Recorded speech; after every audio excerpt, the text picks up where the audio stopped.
শুভ সকাল বন্ধুরা, আজ অনেক দিন পরে গ্রামে এসেছি। ছোটবেলায় বাবার জন্য মাঠে ভাত নিয়ে যেতাম, আজ আবারও যাচ্ছি। আজ আমাদের জমিতে ধান কাটবো। আমার সাথে আছে আমার ছোট্ট হিরো, আমার ছোট ভাই।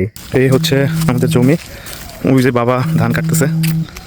শহরের যান্ত্রিকতায় আমরা ভুলেই যাই এই চালগুলো তৈরি করতে কত কষ্ট করতে হয়। রোদের তেজ বাড়ছে, কিন্তু বাবার মুখে কোনো ক্লান্তির ছাপ নেই। এই মাটির গন্ধে যে কতটা তৃপ্তি, তার না নামলে বোঝা যায় না।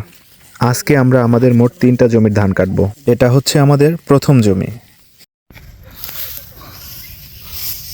আমাদের ধানগুলো কাটা হয়ে গেছে না? হয়। এখন আমরা একটু রেস্ট করতেছি।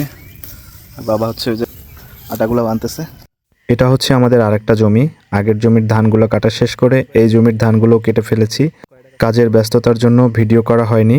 এখন কাটা শেষ করে আমরা দুই ভাই একটু গল্প করতেছি। আর এইটা হচ্ছে আমাদের অন্য আরেকটা জমি। এই মোট 3টা জমির ধান আমরা আজকে কেটেছি। অবশ্য এই জমির ধান বাবা আগেই কেটে রেখেছিল। ধান কাটা তো হয়ে গেল, এবার হলো আসল চ্যালেঞ্জ। ধানের আটিগুলোকে মাথায় করে ঘাটে নিয়ে যাওয়া ও নৌকায় ভরা। বাবা খুব সহজে নিয়ে গেলেও আমার জন্য এটা বেশ কঠিন। ছোট ছোট বেড় ও এই বেড়াগুলো দেওয়ার কারণে ধান নিয়ে যাওয়াটা বেশ কঠিন হয়ে গেছে আমার জন্য। আমাদের এলাকায় ধান বহন করার জন্য প্রধান ভরসাই হলো নৌকা। মাঠ থেকে নৌকায় ধান ভরাটাও এক ধরনের শিল্প। ভারসাম্য না থাকলে নৌকা ডুবে যেতে পারে, তাই খুব সাবধানতার সাথে নৌকায় ধান ভরতে হয়। নৌকায় ধান তোলা হয়ে গেছে, এবার বাড়ি নিয়ে যাওয়ার পালা। এই সময়টাই সবচেয়ে প্রশান্তির।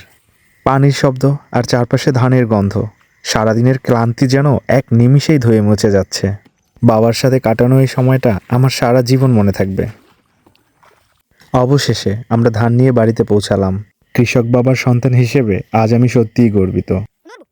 ভিডিওটি কেমন লাগলো জানাবেন। আর আপনারাও যদি কখনো এভাবে ধান কেটে থাকেন, কমেন্টে জানাতে ভুলবেন না। ধন্যবাদ সবাইকে, ভালো থাকবেন।